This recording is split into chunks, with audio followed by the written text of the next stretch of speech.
నమస్తే, జై శ్రీరామ్. సుమారు 2600 ఏళ్ల క్రితం సుశ్రుతుడు 1120 1120 వ్యాధులు, 700 ఔషధ మొక్కలు, 300 పైగా వైద్య ప్రక్రియలు, 120 సర్జికల్ పరికరాలను సర్జికల్ ఇన్స్ట్రుమెంట్స్ను గ్రంథస్థం చేశారు. వైద్య చరిత్రలో శస్త్రచికిత్సకు ఆయన చేసిన కృషికి గాను సుశ్రుతుడిని ప్లాస్టిక్ సర్జరీ పితామహుడు అని పిలుస్తారు. ప్రపంచంలోనే అత్యంత పురాతనమైన Royal College of Surgeons of Edinburgh సుశ్రుతుడి 90 కిలోల కాంస్య విగ్రహాన్ని ఆవిష్కరించి ఆయనకు నివాళి అర్పించింది.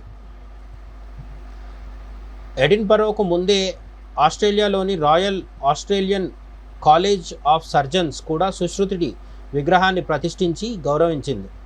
సుశ్రుత సంహితలో సర్జరీ, పీడియాట్రిక్స్, టాక్సికాలజీ, సైకియాట్రిక్స్, కంటి, చెవి, ముక్కు, గొంతు సంబంధిత వ్యాధుల చికిత్స వివరాలు ఉన్నాయి. శస్త్రచికిత్సను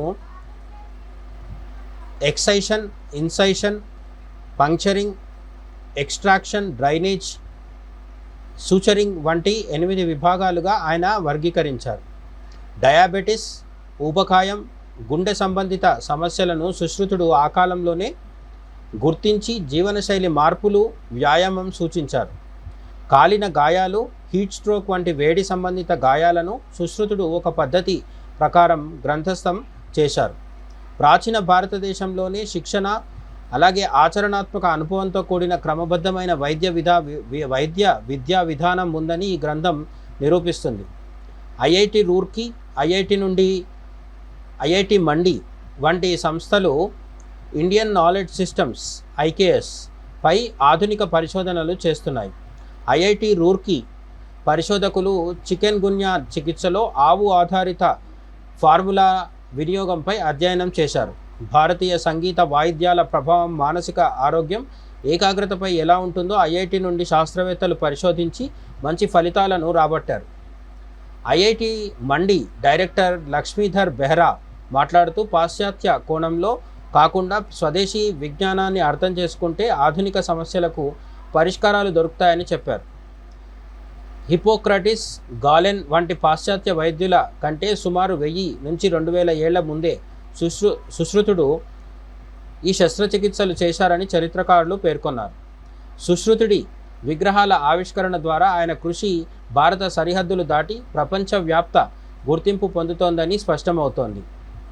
అయితే 100 ఏళ్ల పాటు వలసవాద పాలనలో మన చరిత్రను వక్రీకరించడం జరిగింది. పాశ్చాత్యులే వైద్యానికి మూలమని నమ్మించే ప్రయత్నం చేశారు. కానీ ఇప్పుడు ఎడిన్బరో, మెల్బోర్న్ లాంటి సంస్థలు సుశ్రుతుడిని గౌరవించడం ద్వారా ప్రపంచం భారత్ వైపు తిరిగి చూడక తప్పని పరిస్థితిని మనం సృష్టించగలిగాం. ఐఐటి మండి డైరెక్టర్ లక్ష్మీధర్ బెహ్రా చెప్పినట్లు మన విజ్ఞానాన్ని ఎప్పుడూ పాశ్చాత్యుల ధృవీకరణ వెస్టర్న్ వాలిడేషన్ కోసం వెతకడం మానేయాలి. సుశ్రుత సంహిత గొప్పదనాన్ని మనం గుర్తించడానికి వేరే దేశం విగ్రహం పెట్టాల్సిన అవసరం లేదు.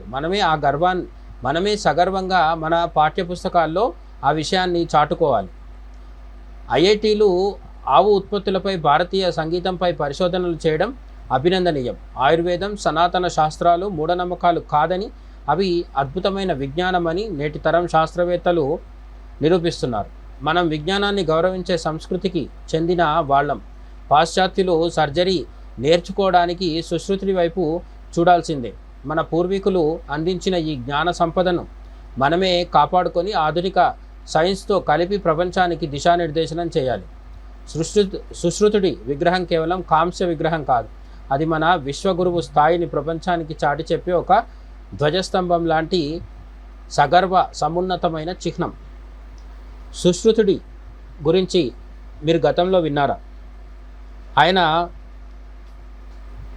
వందలాది రోగాల గురించి, అలాగే వందలాది ఆయుర్వేద ఔషధాల గురించి, ముఖ్యంగా సర్జరీకి, శస్త్రచికిత్సకు సంబంధించిన గొప్ప విజ్ఞానాన్ని తన గ్రంథంలో నిక్షిప్తం చేసి మనకు అందించారనే విషయం మీకు తెలుసా? ఇప్పుడే తెలుసుకున్నారా? దీనిపై మీ అభిప్రాయాన్ని కామెంట్స్లో చెప్పండి, కామెంట్ సెక్షన్లో.